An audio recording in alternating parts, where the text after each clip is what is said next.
오늘날 우리 크리스천들은 많은 예배를 드리고 있습니다. 특별히 한국 교회는 세계에서 평균적으로는 아마 가장 많은 예배를 드리고 있다라고 생각되어집니다.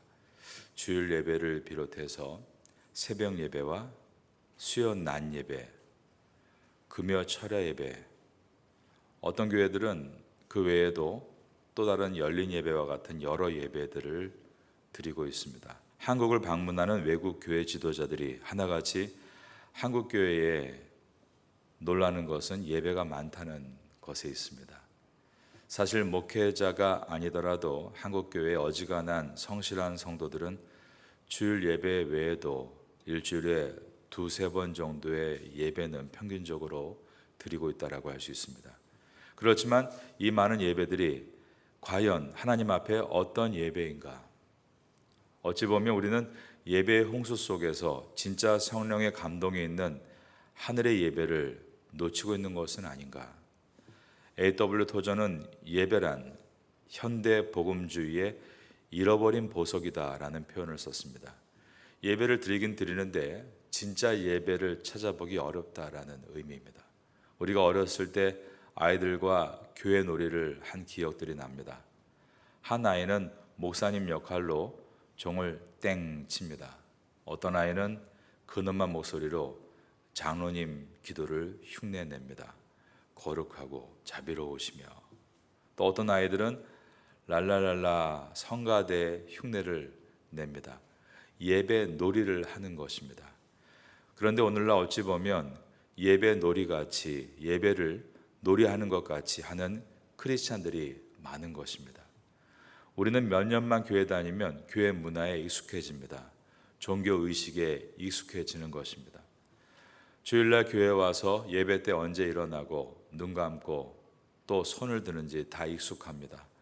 다른 사람들이 보기에 아주 신실한 크리스찬으로 보일 정도로 찬송도 잘 따라하고 설교 때 적당한 타이밍에 고개도 끄덕이고, 그런데 예배를 드릴 때 우리의 마음이 다른 곳에 가 있는 경우가 많습니다.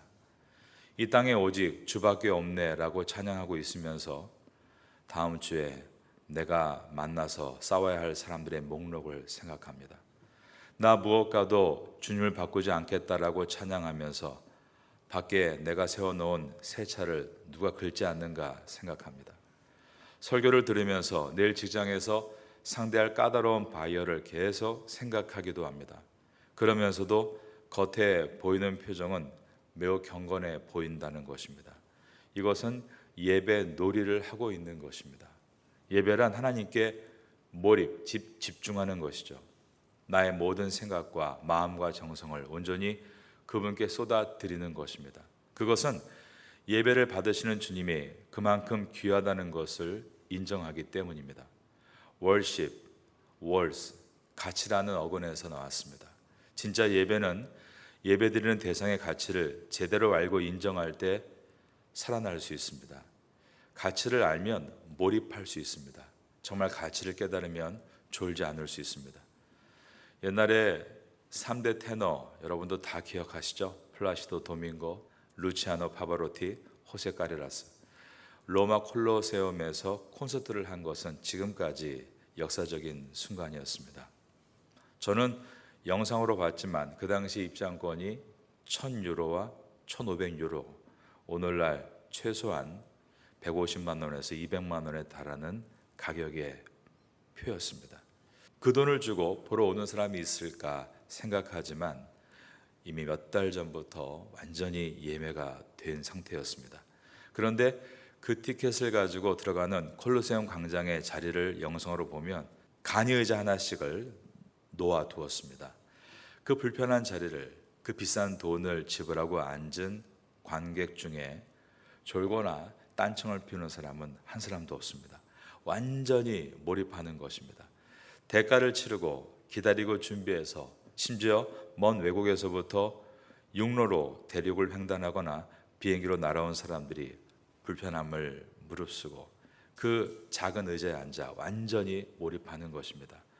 그런데 우리는 만군의 여호와 하나님께 공짜로 예배를 드린다고 해서 예배를 너무 대충 드리고 예배를 너무 예배 놀이 하듯이 하고 있고 몸은 여기 와 있는데 마음은 딴 데가 있을 때가 있습니다. 집중력이 떨어집니다. 우리가 예배할 때 앞에 앉아 있는 성가대원을 보면서 저분은 파마를 어디서 했을까? 음정이 불안한데, 또 건축을 전공하시는 분은 실내 인테리어가 마음에 안 드는군, 이런 생각을 하고 앉아 있습니다. 저도 예배를 마치고 어떤 한국에서 오신 분이 저에게 하시는 말씀은 교회 빔 프로젝트가 너무 흐리다, 어떤 내용들은 좀 바꾸면 좋겠다. 그런데 이런 생각이 듭니다. 저분은 예배 드릴 때 도대체 무엇을 보고 앉아 있었던 것인가? 중요한 것은 성가대에 누군가가 파마를 어떻게 한 것이 아니고, 건물이 아니고 하나님입니다. 그래서 우리가 예배 드릴 때 하나님께 온전히 집중할 수 있도록 내 마음을 다스려야 합니다. 그래서 예배 시간에 좀 더 일찍 도착해서 기도로 준비하는 것, 주변 사람의 방해받지 않도록 앞쪽에 앉는 것, 그리고 들어올 때 스마트폰을 오프시키는 것, 이 모든 것들은 온 마음을 하나님께 집중할 수 있는 예배 준비인 것입니다. 어제 이어서 오늘도 사도 요한이 체험한 하늘의 예배, 온전한 예배의 대상이신 하나님께만 몰입하는 예배가 어떤 것인지를 살펴보려고 합니다. 6절의 말씀입니다. 보좌 앞에 수정과 같은 유리 바다가 있고 보좌 가운데와 보좌 주위에 네 생물이 있는데 앞뒤에 눈들이 가득하더라. 사도 요한이 본 모습은 보좌 앞에 수정과 같은 유리 바다가 있는 것이었습니다. 진짜 유리 바다가 아니라 하나님 보좌 앞으로 나가는 그 길이 유리처럼 깨끗했다라는 뜻입니다. 이 환상을 모세도 보았습니다.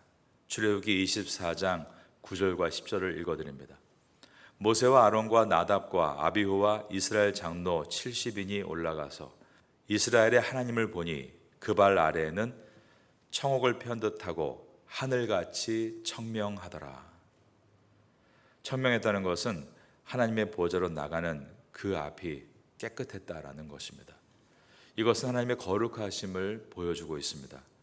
세상에 오염된 것과는 너무나 차이가 나는, 어떤 거짓과 죄악도 통과할 수 없는 하나님의 거룩을 상징합니다. 우리가 비행기를 탈 때요, 금속 탐지기에 걸리는 것은 다 버리고 탈 수 있습니다. 비행기 티켓이 있는 사람이 비행기를 못 타는 것은 아닌데, 금속 탐지기에 걸리는 것은 다 버려야만 탈 수 있습니다. 마찬가지로 우리가 하나님의 자녀이므로 하나님의 임재 앞으로 못 나가는 것은 아닙니다. 그러나 하나님의 거룩을 통과할 수 없는 죄를 버려야만 그분의 임재 앞에 나아갈 수 있습니다. 그래서 진정한 예배의 조건은 회개입니다. 참된 회개가 없는 예배를 하나님께서 받지 않으십니다. 우리는 예배를 드리고 나서 내가 예배를 드렸다 생각하지만 예배는 하나님께서 받으심으로써 완성이 되는 것입니다. 하나님이 받으시는 예배는 회개를 통해 깨끗해진 마음을 가지고 나아갈 때입니다. 그래서 주님께서는 예배 중에서라도 말씀하기를, 너와 형제와 불화한 것이 생각나거든 먼저 용서를 구하고 화해하고 그리고 예배를 드리라 라고 말씀하셨습니다. 그만큼 회개란 완전하라라는 뜻이 아니라 회개란 주님 앞에서 정직하라라는 뜻입니다. 단 한 시간을 예배를 드려도 은밀한 죄를 가슴에 품고서는 주님의 보좌 앞을 통과할 수가 없습니다. 오늘 이 새벽 시간에 여러분의 가슴 가운데 은밀한 죄가 있다면 주님 앞에 다 내려놓고 고백하며 깨끗한 마음으로 주의 보좌 앞에 나아가시는 성도가 되시기를 예수님의 이름으로 축원합니다. 보좌 가운데 주위에 네 생물이 있었습니다. 6절에 보니까 네 생물이 있는데 앞뒤로 눈들이 가득하더라 라고 되어 있습니다. 이것은 모든 것을 예리하게 보시는 하나님의 통찰력을 상징합니다. 요한이 바라본 이 네 생물은 에스겔이 바라보았던 생물이었고 또 이사야가 바라보았던 생물이었습니다. 에스겔서 1장 4절에서 5절 말씀을 여러분께 소개해 드립니다. 내가 보니 북쪽에서부터 폭풍과 큰 구름이 나오는데 그 속에서 불이 번쩍번쩍하여 빛이 그 사방에 비치며 그 불 가운데 단쇠 같은 것이 나타나 보이고, 그 다음 보니까 그 속에서 네 생물의 형상이 나타나는데 그들의 모양이 이러하니 그들에게 사람의 형상이 있더라 라고 했습니다. 에스겔서 1장 10절도 읽어드립니다. 그 얼굴들의 모양은 넷의 앞은 사람의 얼굴이요 넷의 오른쪽은 사자의 얼굴이요 넷의 왼쪽은 소의 얼굴이요 넷의 뒤는 독수리의 얼굴이니 라고 되어 있습니다. 요한계시록 4장 7절을 보겠습니다. 그 첫째 생물은 사자 같고 그 둘째 생물은 송아지 같고 그 셋째 생물은 얼굴이 사람 같고 그 넷째 생물은 날아가는 독수리 같은데 라고 되어 있습니다. 이 네 생물들은 하나님의 어떤 부분들을 상징적으로 우리에게 보여주고 있는 천사들입니다. 첫 번째 사자입니다. 사자는 동물의 왕 하나님의 전능하신 힘을 나타냅니다. 하나님은 로마 황제도 감당할 수 없는 엄청난 힘을 가지신 분이다 라고 말씀하신 것입니다. 둘째 소입니다. 이 소는 인간을 섬겨주고 인간을 위해 희생하는 하나님의 희생을 상징적으로 보여줍니다. 하나님은 정말 우리를 위해서 섬겨주셨고 희생 제물이 되어 십자가 위에서 돌아가셨습니다. 셋째는 사람입니다. 만물의 영장인 사람은 온 세상을 다스리고 있습니다. 마찬가지로 하나님은 추상적으로가 아니라 지금 이 온 우주를 다스리는 분이시다라는 뜻입니다. 넷째는 독수리입니다. 독수리는 땅을 박차고 하늘로 비상하는 존재입니다. 하나님은 이 땅의 수준에 계신 것이 아니라 이 땅을 초월하시는 분이시다라는 뜻입니다. 하늘의 비전과 그 비전을 향해 올라가는 것을 상징적으로 보여주고 있습니다. 이 네 생물이 사도 요한에게 보여주신 것뿐 아니라 에스겔 선지자에게 보여주셨고 또한 이사야 선지자에게도 보여주셨습니다. 우리 한번 이사야서 6장을 열어볼까요? 우시아 왕이 죽던 해에 내가 본즉 주께서 높이 들린 보좌에 앉으셨는데 그의 옷자락은 성전에 가득하였고 스랍들이 모시고 섰는데 각기 6 날개가 있어 그 둘로는 자기의 얼굴을 가리었고 그 둘로는 자기의 발을 가리었고 그 둘로는 날며 라고 되어 있습니다. 여기에 있는 6 날개를 가지고 있는 이 생물이 이제 우리가 보게 되는 요한계시록의 천사의 모습과 같은 모습입니다. 여기에는 특별히 이 천사 그룹들의 이름이 적혀 있는데 6장 2절에 스랍이다 라고 되어 있습니다. 스랍들은 세라핌입니다. 이 스랍은 일반 천사보다 약간 높은 천사일 것이다. 학자들은 그렇게 추정합니다. 하나님께서 영광의 보좌를 보여주실 때 이렇게 네 생물들이 날며 찬양하는 모습을 보여주셨습니다. 하나님 백성들의 눈에 보이는 세상은 유다가 망하고 포로 생활을 하는 고통 가운데 있었습니다. 바로 이 시대가 사도 요한의 시대였고 과거 에스겔의 시대였으며 히스기야 왕이 죽고 나서 절망에 있었던 이사야 시대입니다. 여러분, 가장 인생의 어두운 시대 가운데 하나님은 무엇보다 하늘의 문을 활짝 열어주시고 하나님의 보좌를 보여주십니다. 그 보좌 위에서 하나님을 떠받들고 있는 천사들의 찬양을 듣게 하십니다. 왜 그렇습니까? 이 땅에 어떠한 고난과 고통이 우리에게 온다 할지라도 그것을 하나님께서 외면하시는 것이 아니라 하나님의 보좌 위에서 그 모든 것을 지켜보고 계시고 하나님은 성도를 향한 놀라운 계획을 갖고 있다는 것을 알게 하시기 위해서였습니다. 하나님은 고통 가운데 있는 성도들에게 사자처럼 전능하신 분이시다. 소처럼 우리를 섬기시고 희생하는 분이시다. 만물의 영장인 사람처럼 실질적으로 온 우주를 다스리시는 분이시다. 또 하나님은 독수리처럼 현실을 초월한 능력을 갖고 계신 분이시다. 이것을 우리에게 보여주고 계십니다. 하나님이 우리 상황을 제대로 아실까 걱정하지 마십시오. 중요한 것은 우리가 하나님이 어떤 분이신가를 제대로 알고 있는가입니다. 추상적으로 알지 말고 구체적으로 알아야 하고 깊이 알아가야 합니다. 우리가 예배의 대상이신 하나님을 제대로 아는 것이 얼마나 중요합니까? 땅의 문제 해결책으로 하나님을 바라보려 하면 문제를 90% 바라보고 하나님을 10% 바라보게 됩니다. 그러면 두렵고 떨립니다. 그런데 63 빌딩 고층에서 유리창을 닫는 분들, 극한 직업 같은 거 영상에 많이 나오는데 인터뷰 기자가 물었습니다. 이 높은 곳에서 어떻게 유리를 닦습니까? 그들의 대답은 땅을 바라보고 닦으면 도저히 떨려서 닦을 수가 없는데 하늘을 바라보고 닦으면 괜찮습니다. 왜냐하면 하늘은 거리 감각이 없다는 것입니다. 가까운 하늘이든 멀리 있는 하늘이든 하늘을 보고 닦으면 두렵지 않습니다 라고 대답했습니다. 우리가 이 땅의 문제를 내려다보고 살면 걱정과 두려움으로 가득합니다. 추락할까 두렵습니다. 그러나 하늘을 보고 살면 두렵지 않습니다. 요한계시록은 가장 절망적인 현실 속에서 하나님께서 요한계시록을 초대교회에 주셔서 너희는 지금 땅을 바라보지 말고 눈을 들어 하늘을 바라보라라고 하셨습니다. 그리고 하늘의 문을 활짝 열어주셨습니다.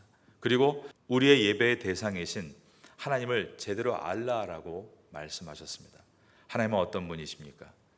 거룩한 분입니다. 이 네 생물이 거룩하다를 3번 외치고 있는데 먼저 이사야서 6장에서 살펴보고 우리가 계시록에서 같은 내용을 살펴보겠습니다. 이사야서 6장 3절 말씀을 다 같이 봅니다. 서로 불러 이르되 거룩하다 거룩하다 거룩하다 만군의 여호와여 그의 영광이 온 땅에 충만하도다 하더라. 이번에는 요한계시록으로 돌아갑니다. 요한계시록 4장 8절 말씀입니다. 네 생물은 각각 6 날개를 가졌고 그 안과 주위에는 눈들이 가득하더라.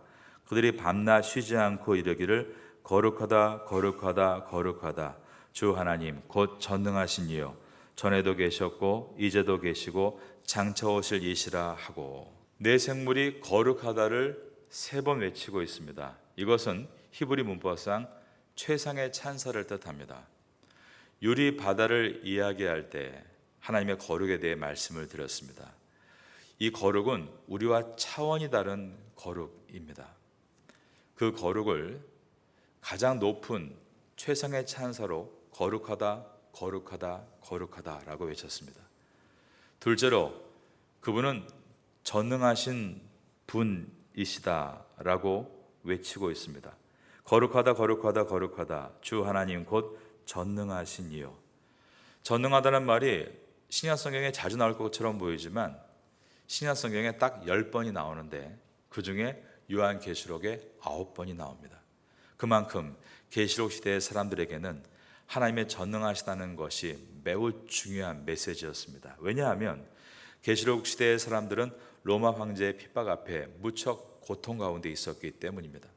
황제의 눈에 거슬려서 황제 숭배를 안 한다고 직장을 빼앗기고 엄청난 세금을 두드려 맞고 사회에서 완전한 패배자로 전락해야 했습니다. 그래서 완전히 기가 죽어 있는 기독교인들, 성도들에게 주님께서 말씀하십니다. 나는 전능한 자다. 1세기 고난 가운데 있었던 초대교회 성도들은 주님의 전능하심에 대한 확신이 없었습니다. 이들이 알고 있는 예수님은 십자가에서 무기력하게 로마의 창에 찔려 돌아가신 분이었기 때문입니다. 그러므로 예수님의 사랑은 잘 알고 있었으나 능력에 대해서는 물음표를 가지고 있었습니다. 아버지가 나를 사랑하시는 것은 알겠는데 우리 아버지는 가난해서 날 대학에 못 보낼 거야 라고 생각하는 것과 같습니다. 하나님이 사랑하시는 것은 알겠는데 힘은 로마 황제보다 약한 것이 아닌가. 그러나 그것이 아니라고 말씀하십니다. 하나님은 전능하신 분이다. 능력 하나님을 믿으라. 아바 아버지 즉 아빠를 믿으라라는 것입니다.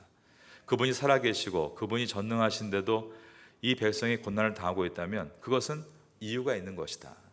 그 신비를 깨달으라고 기록한 말씀이 요한계시록입니다. 세 번째로 그분은 영원하신 분이다라고 선포했습니다. 거룩하다 거룩하다 거룩하다 주 하나님 곧 전능하신 이여 전에도 계셨고 이제도 계시고 장차 오시리라. 바로 이것이 영원하다라는 뜻입니다. 전에도 계셨고 이제도 계시고 장차 오시리라. 과거와 현재와 미래에 늘 함께 하셨던 영원한 하나님. 이 땅의 모든 세대의 사람들은 자기 때가 제일 힘들다라고 말합니다. 우리 부모님들이 우리에게 뭐라고 말씀하십니까? 야, 지금이 뭐가 힘드냐? 한국전쟁 끝나고 우리가 어떻게 살았는지 아느냐라고 이야기하십니다. 그러나 우리 세대는 우리 세대만큼 또 힘든 것이 있고, 젊은 세대는 젊은 세대가 져야 될 어려운 멍해가 또 있는 것입니다. 그러나 하나님은 과거와 현재와 미래에도 존재하시고 우리를 지켜보고 계시는 신실하신 하나님이십니다. 요한계시록에는 세세토록 살아계신 이에게 이 말이 반복됩니다. 왜 이 말씀을 반복하십니까? 로마 황제는 자기가 신이라고 했지만 죽어버렸습니다. 하지만 하나님은 영원하시다는 것입니다. 그래서 요한계시록은 유한한 로마 황제가 아닌 영원하신 하나님을 바라보고 예배 가운데 다시 일어나라고 말씀하고 있습니다. 11절입니다. 우리 주 하나님이여 영광과 존귀와 권능을 받으시는 것이 합당하오니 주께서 만물을 지으신지라 만물이 주의 뜻대로 있었고 또 지으심을 받았나이다 하더라. 절대 권세를 가지고 있었던 도미션 황제도 스스로 있는 자가 아닙니다. 하나님이 지으신 피조물 중에 하나일 뿐입니다. 하나님이 지으셨다면 하나님께서 지워버릴 수도 있는 것입니다. 그러므로 황제를 숭배하지 않으면 살아가기 힘들었던 핍박 속에 사는 초대교회 성도들이 황제는 창조주가 아니기 때문에 황제를 예배하지 않았고 이 말씀에 힘을 얻어서 끝까지 창조주 하나님만을 예배했던 것입니다. 이것은 거짓된 세상 로마를 향한 교회의 저항으로서, 그래서 우리 개신교를 프로테스탄트 개혁이라고 말하고, 지금도 우리는 이 세상에서 조용한 개혁을 하고 있는 살아있는 성도들입니다. 그 내용은 만왕의 왕이신 하나님을 예배하는 것을 포기하지 않으며 이 세상에서 빛과 소금으로 살아가겠다는 결단입니다. 그래서 요한계시록은 이와 같이 예배의 모습들이 우리에게 펼쳐지고 있습니다. 왜냐하면 영적 전쟁에서 가장 마귀가 두려워하는 것이 성도의 예배이기 때문입니다. 황제를 숭배하는 그 우상 숭배가 로마 황제가 낸 아이디어일까요? 아니죠. 마귀가 심어준 생각입니다. 마귀는 로마 황제 뒤에 숨어서 기독교인들의 경배를 받기를 원했습니다. 그러나 그것을 거절하고 핍박 중에서라도 하나님만을 예배할 때 어떻게 됐습니까? 마귀는 떠났습니다. 마귀는 큰 소리 치지만 두려워하고 있습니다. 그래서 여러분, 우리가 직장에서 작은 인원이 몇 명이 모여서 예배드리는 예배가 비록 불신자 상사의 눈치를 보면서라도 그 예배를 포기하지 않는 것이 중요합니다. 가정에서 예배를 드리고 있다면 그 예배가 아이들이 이제 커가니까 예배 싫어한다고 눈치 주고 뭐라고 해도 그것을 끝끝이 이겨나가는 것이 중요합니다. 우리 아이들이 학교에서 반 아이들과 모여서 학교에서 예배 드리는 것이 중요합니다. 그 이유는 예배를 드릴 때 어둠의 권세가 떠나가기 때문입니다. 예배는 능력입니다. 보좌 앞에 있던 24장로는 모든 구원받은 성도를 상징한다라고 말씀을 드렸습니다. 그 보좌에 있던 장로들은 눈처럼 눈부신 하얀 옷을 입고 왕들이 쓰는 금 면류관을 쓰고 있었습니다. 이 이미지가 왜 중요한가 하면 당시 초대교회 핍박받던 성도들은 대부분 가난하고 초라했습니다. 예수를 믿기 때문에 상인조합에 들어가지 못해서 가난했던 것입니다. 아이들 밥도 굶겨야 했고 옷도 남루하게 입어야 했습니다. 감옥에 투옥돼서 매를 맞는 일도 잦아했습니다. 그런 사람이 예배당에 모였을 때 사회에서는 거의 패배자의 모임 같았습니다. 예수를 믿는다, 교회에서 목사다, 장로다, 권사다, 그것이 무슨 소용인가?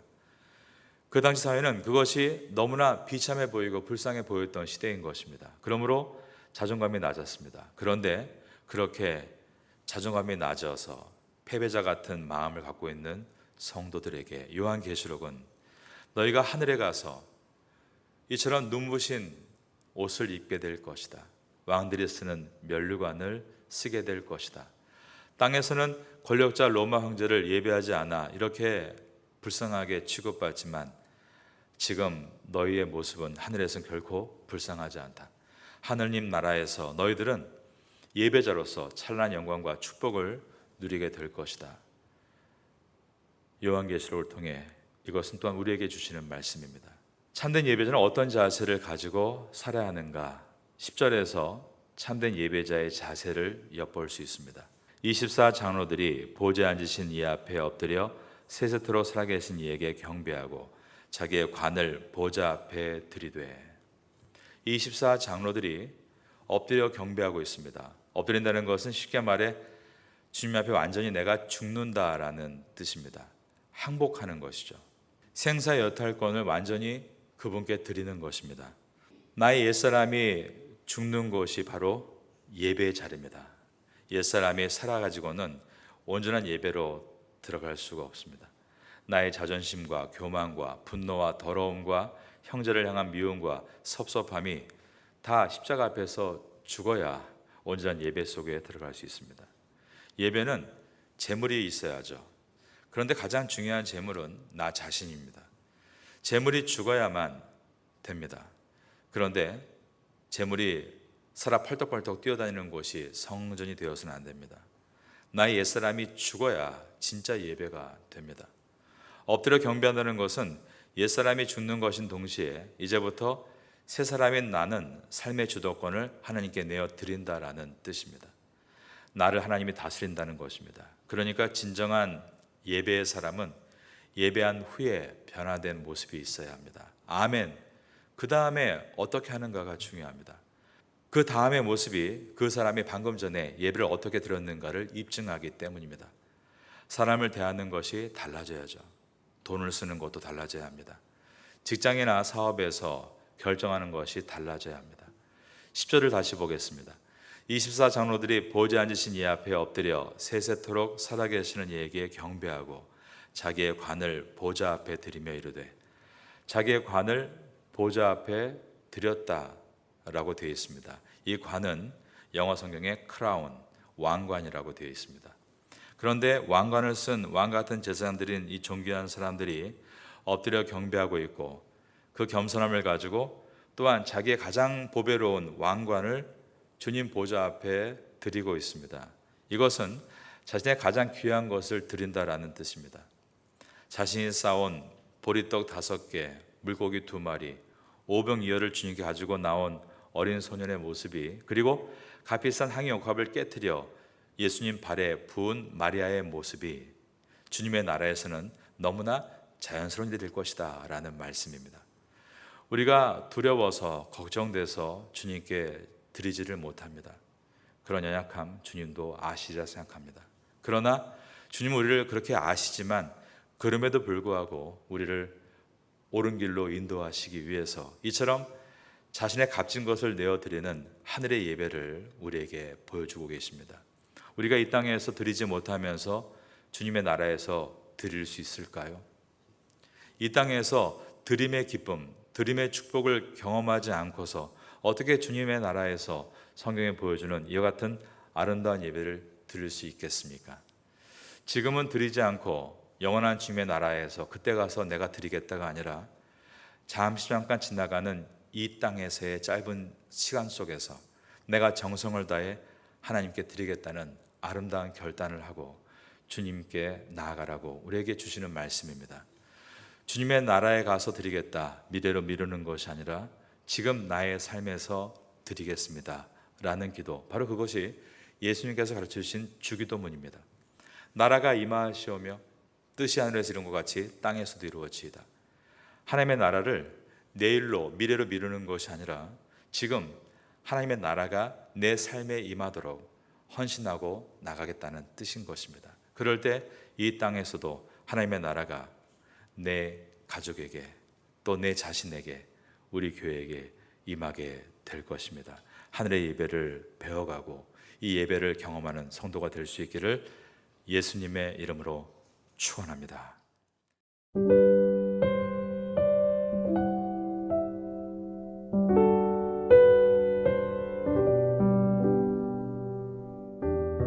지금은 기도하는 시간입니다. 11월의 공동 기도 제목은 첫째, 주일 새벽 금요 예배에 말씀의 은혜가 임하게 하소서. 둘째, 12일부터 14일에 있을 말씀 사경회에 은혜를 주시옵소서. 셋째, 말씀으로 열매 맺는 추수감사 주일을 보내게 하소서. 넷째, 파타야의 모든 교회들이 말씀으로 충만하게 하소서. 말씀을 붙잡고 기도하는 귀한 시간 되기를 소망합니다.